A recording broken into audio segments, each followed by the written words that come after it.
Hello class, this is the last video I'm going to post for week 1.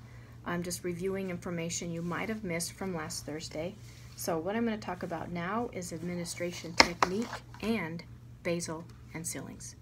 Okay, basal means essentially where you start when you're administering a test.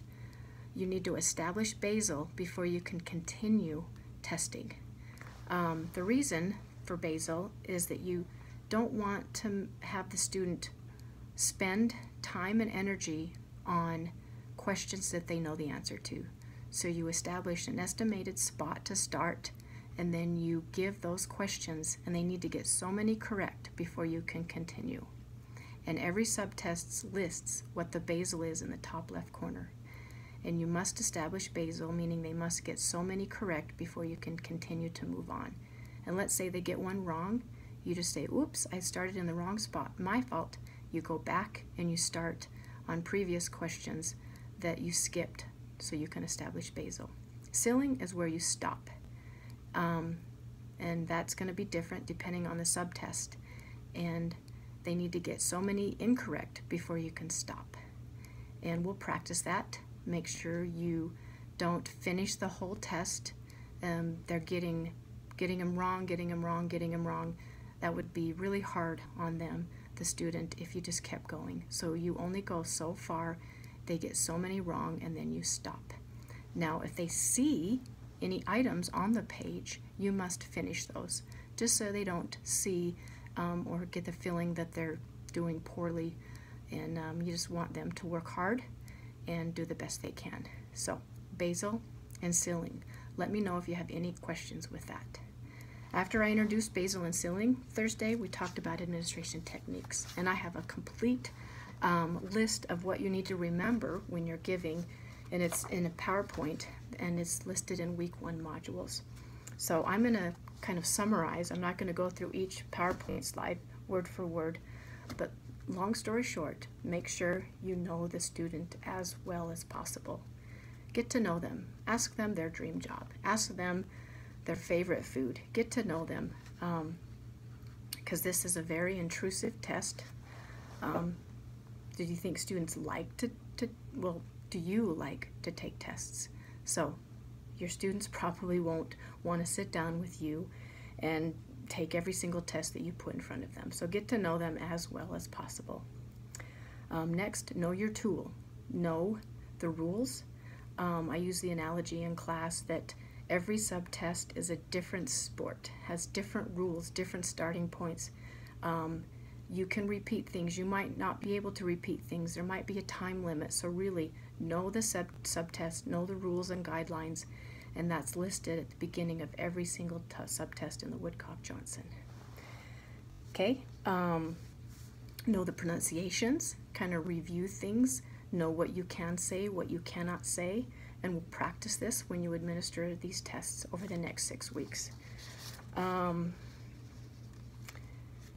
Only pause if you're allowed to, because sometimes you're testing processing speed and you're not allowed to pause. So really, I can't stress more than just understanding the rules of the subtest so you can get as accurate of a raw score as possible, because essentially these raw scores will give you clusters and every raw score is combined, so you don't want to have one raw score that's incomplete and not correct, because then you're interpreting the score report in a manner that's not really correct. So you want to get as accurate scores as possible. Poker face. We talked about poker face. Saying things like, thanks for working hard. And if they ask you, did I get that right or wrong, tell them, oh, you're doing great. Just keep going. That was a great answer. But don't tell them whether they get it right or wrong. Just express how thankful you are that they're doing their best, and just cheer them on. Keep them going, and if they do need a break, give them a break as needed.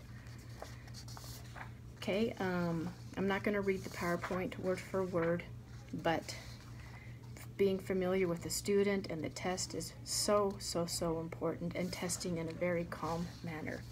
What I like to do before I test students is I like to tell them, These tests were built for people who are geniuses. Every single test will take you to your limit, so don't worry. My job when I give these tests is to see how far you can run, how far you can go.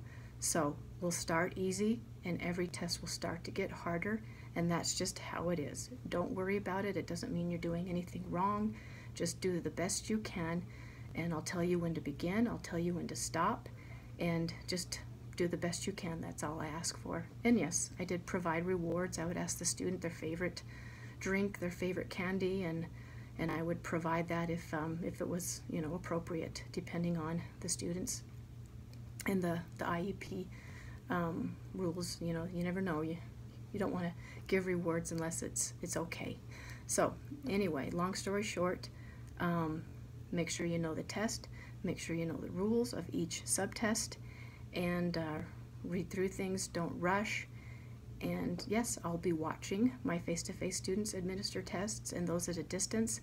I'm sure you have mentors around that can possibly watch you give a few. If not, I would be happy to watch you video yourself giving a test. Yeah, let me know if you have any questions.